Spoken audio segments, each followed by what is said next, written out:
You might not believe this, that Texas, one of the strongest states in America, is actually a place where its own residents become homeless, intentionally. For decades, Texas has been a symbol of freedom, wealth, and a land full of opportunities. But in 2025, everything changed as the homelessness crisis in this city surged at an unprecedented rate, breaking the values that once defined Texas. Thousands of people, from families with homes to workers with stable jobs, are now being pushed out of society. They are living under bridges, huddled on sidewalks, with their dreams completely shattered in a state they once believed they could call home. In today's video, we will take you to the heart of this crisis, where the statistics not only reflect a social issue, but also a serious humanitarian crisis that is spreading and shattering the foundations of prosperity.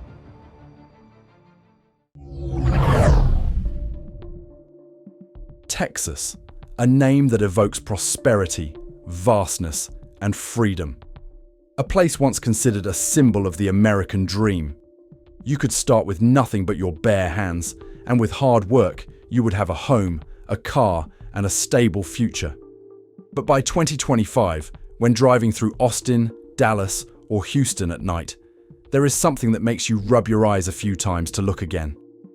Amidst the brightly lit tech office buildings and newly built luxury apartments, there are rows of makeshift tents lying quietly on the sidewalks, where people without homes try to hide their presence while attempting to disappear from society's gaze. Texas may have aspired to build an economy as prosperous as California's, a beacon of innovation and growth. But ironically, what Texas is beginning to resemble most is not California's success story, but its shadow. Cities like Austin are no longer symbols of promise, but reflections of a darker California, lined with tents, fractured communities, and people quietly surviving on the margins of the American dream.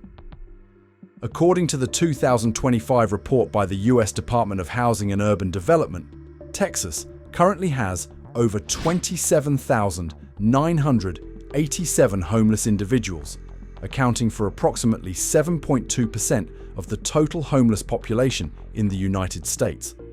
And this number has increased by more than 12% in just 1 year.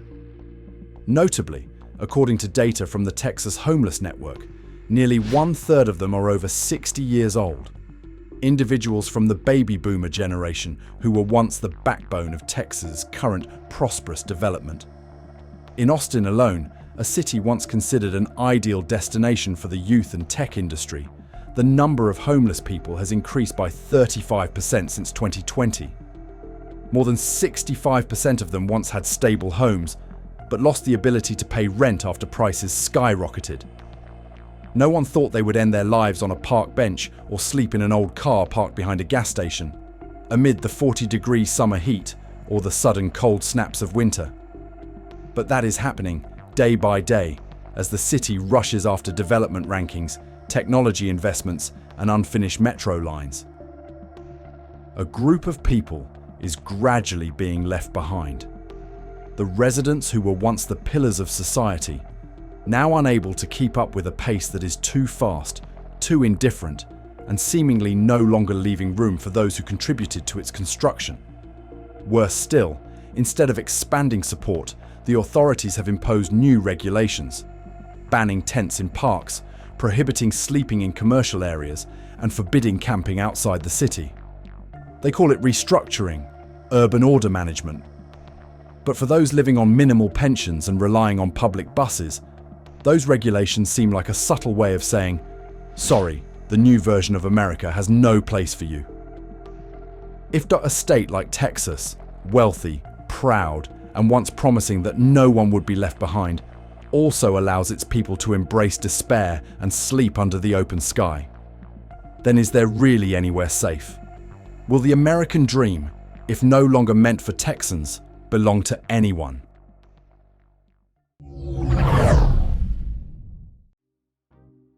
In a hidden corner of Austin City, where luxury apartments rise next to makeshift tents, there's a sight that makes even the busiest drivers pause and look twice. an old, worn-out sedan with a tiny wooden house perched precariously on its roof. It's not a piece of urban street art, but the mobile home of Gonzalez and his loyal dog, Oliver, a humble yet powerful symbol of resilience, creativity, and a flicker of hope amid the silent storm of homelessness spreading across Texas. It brings out heavy emotion, you know, the love and attention that you've given it, when for me it was built out of a tragedy. That small house was built by Gonzalez himself, using old pallet wood and discarded materials. In that cramped space, he not only built a shelter, but also ignited a spirit of living. With a chandelier made from old items at Circle K, wooden beams polished by hand, and even a plan for a skylight coming up. Instead of succumbing to adversity, Gonzalez chose to rebuild his life from the very ruins that society had forgotten. Few people know that before moving to live on the roof of a car, Gonzalez had a normal life. His rented house caught fire. Later, the truck containing all his belongings and tools was also towed away and destroyed before he could retrieve anything. Lost everything. No money, no home, no job. But Gonzalez did not lose the most important thing: the will to live. Instead of complaining, he silently started over. Every piece of wood, every nail, every ray of sunlight streaming through the small window was a part of the survival journey. Surprisingly, the Travis County authorities, where he is temporarily residing, did not fine or evict him for his unusual mobile home. On the contrary, many police officers stopped just to commend the creativity. On social media, images of that little wooden house spread, garnering support from the community, not for its quirkiness, but because it reminds people of resilience and dignity amidst seemingly hopeless circumstances. I just would have never thought that I'd have this moment right here. Austin, thank you so much. You brought this to life in a way I could have never imagined. Perhaps in a society that is spinning with speed and growth metrics, Gonzalez's story is a gentle reminder that sometimes homes don't need to be perfect. They just need humanity and a place for hope to take root. If someone like Gonzalez can rebuild his life from the fragments, with just scrap wood and faith, then what is stopping an entire city, even a nation, from rebuilding a system that does not abandon people like him? Have we been so caught up in seeking higher, newer, faster things that we forget that sometimes what a person needs most is just a small place to exist and to be recognized?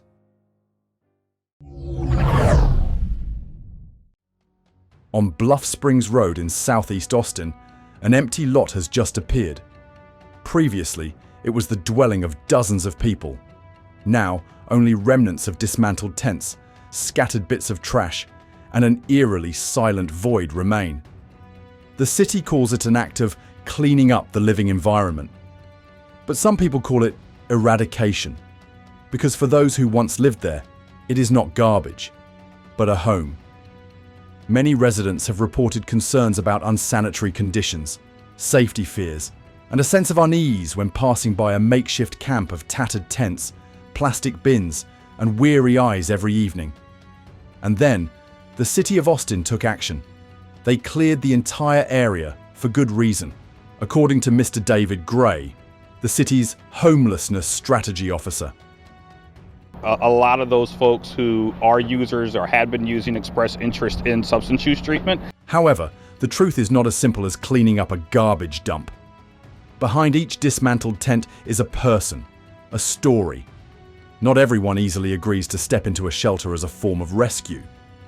In the camp removal operation on Bluff Springs Road, the city of Austin reported that about 25 people agreed to go to temporary shelters, while a few others showed willingness to participate in programs to help overcome personal difficulties. But what about the rest? Many people quietly left the camp without going to the shelter. They go into the forest, to areas that are not yet controlled, or simply disappear. When asked, most of them gave the same answer. They feared the shelter more than death itself. The space is too crowded, lacks privacy, feels like constant surveillance, and has unwanted collisions. For them, it's not a shelter, but another version of loss. Nah, because that's just a bunch of homeless people all gathered together in the same place. I've had enough of this place. In the midst of this tug-of-war is a very real grey area.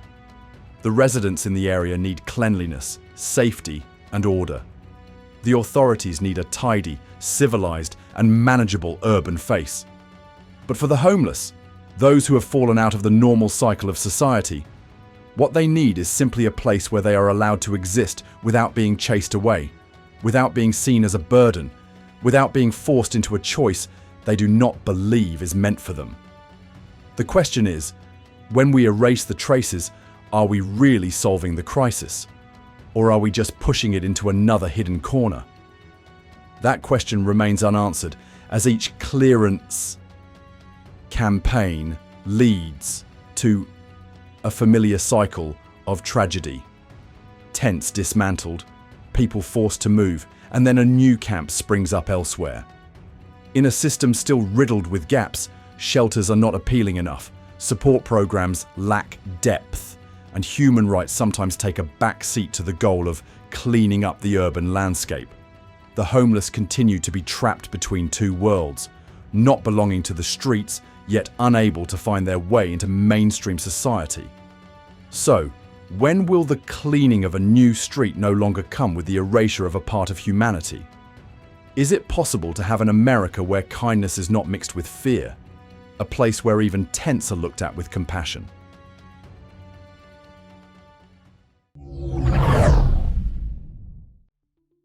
There was a time when Texas was the undeniable symbol of the American dream.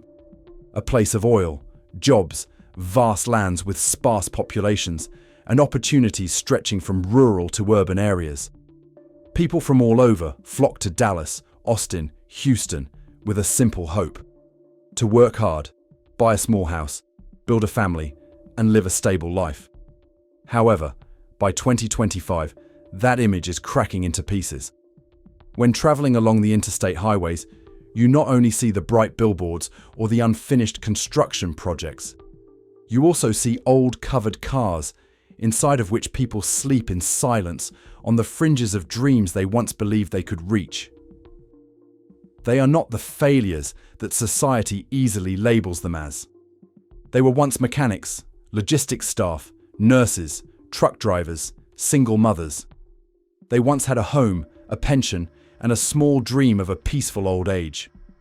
But just one accident, one medical bill they couldn't afford, one job loss they couldn't manage, and the American dream crumbled.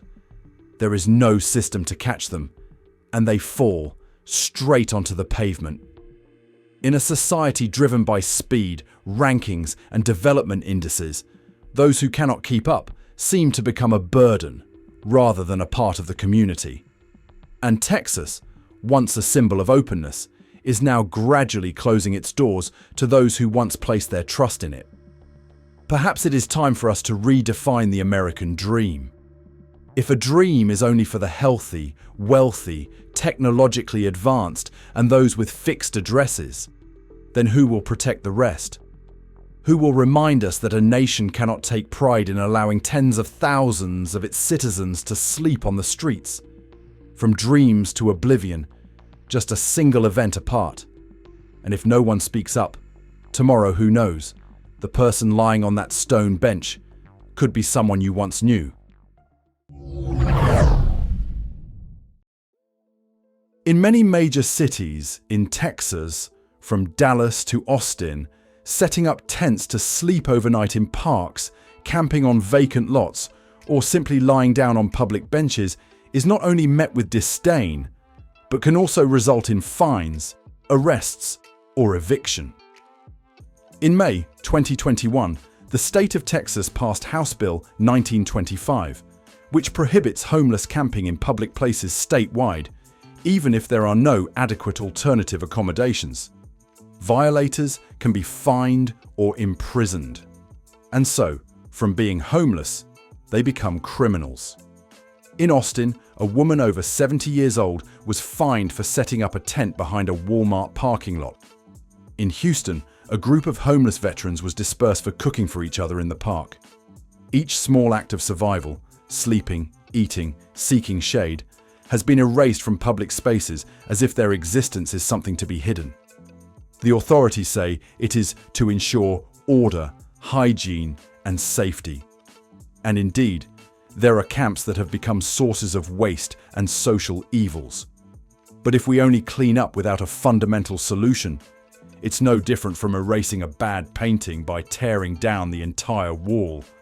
The people are divided. Some people are concerned about safety and property values.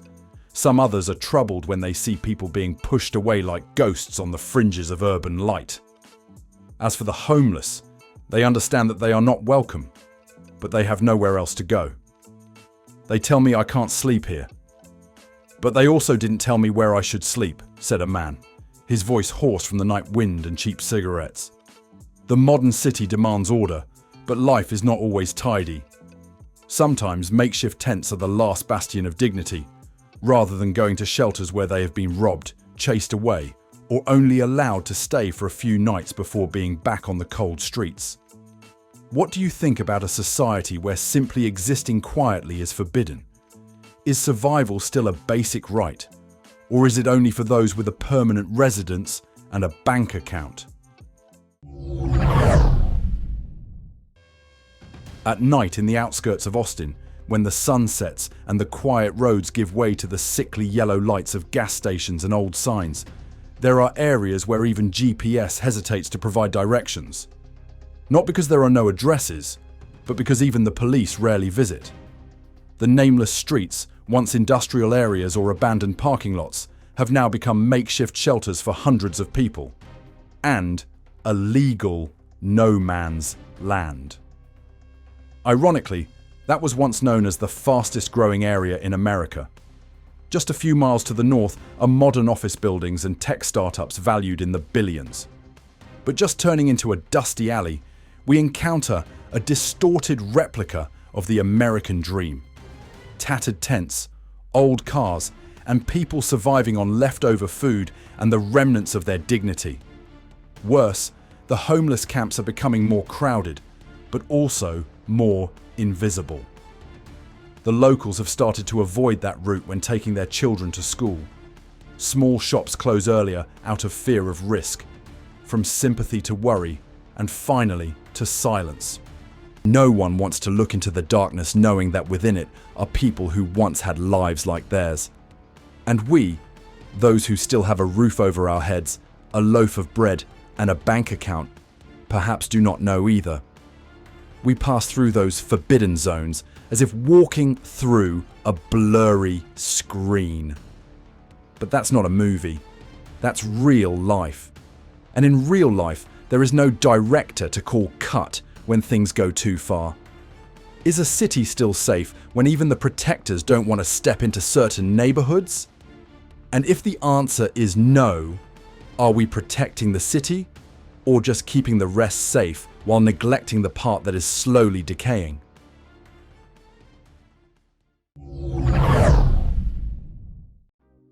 In many Texas cities, the welfare system for the homeless was once considered the last line of defense.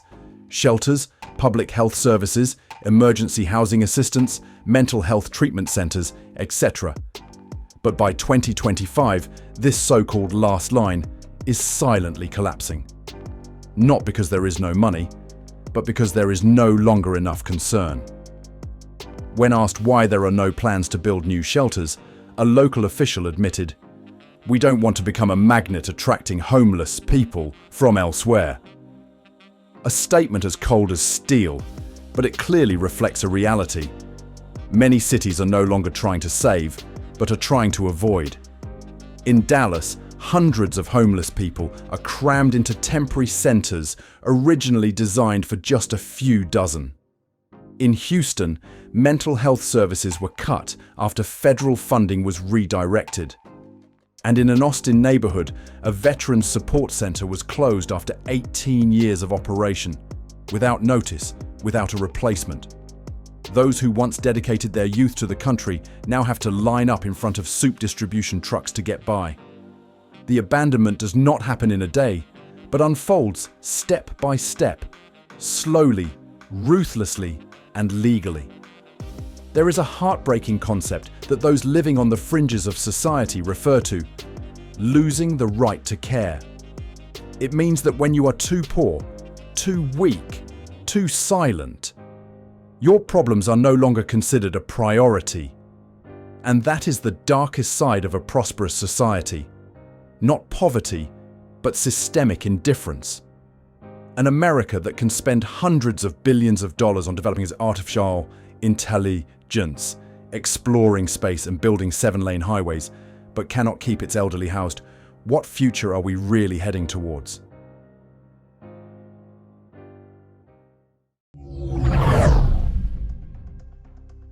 In Texas, the homeless are not just shadows of wandering people.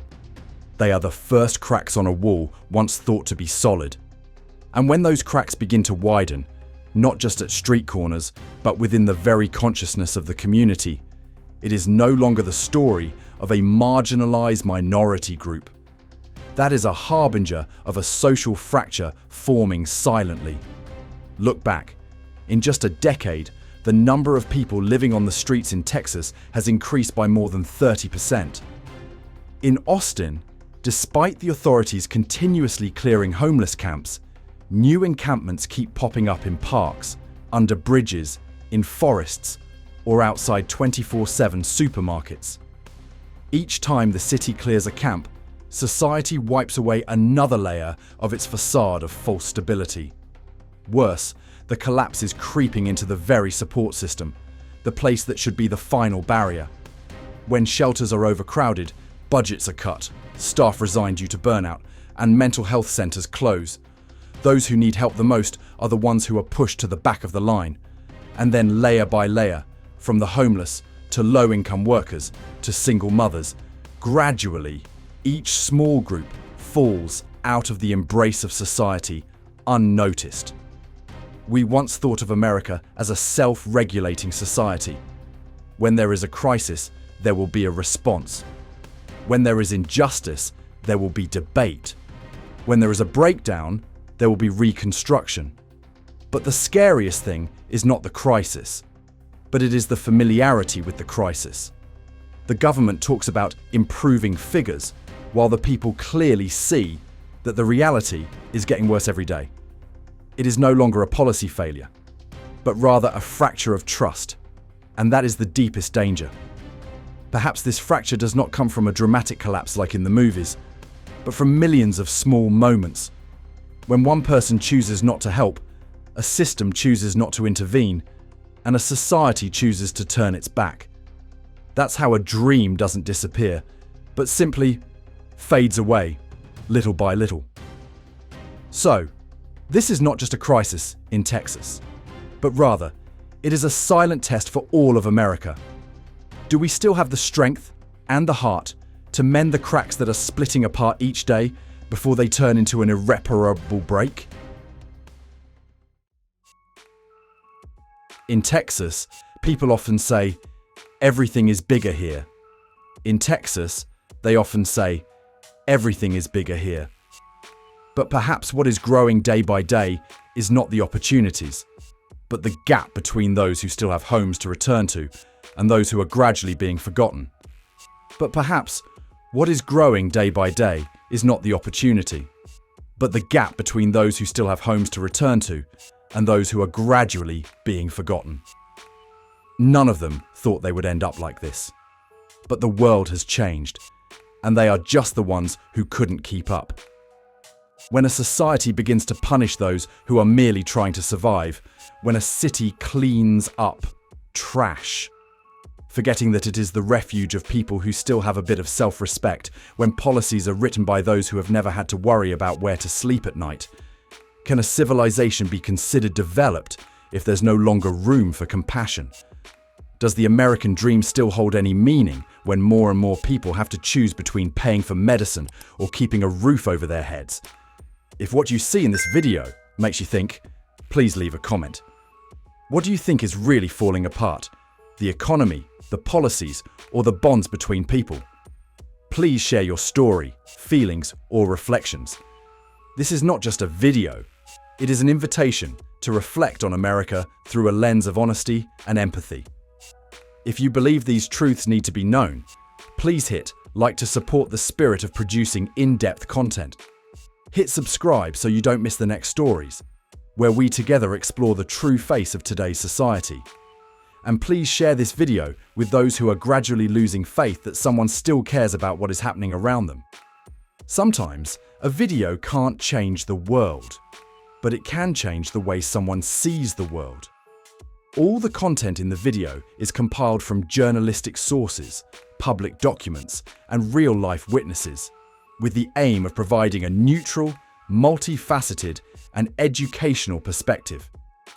We do not assign blame to any individual, organization, or political party, nor do we encourage extreme reactions. This video is not meant to assign blame, but to shed light. In an era where many are gradually paralyzed by sensational news and political debates, we choose to recount what is happening beneath the surface, through listening, respect, and a bit of hope that we can still choose humanity.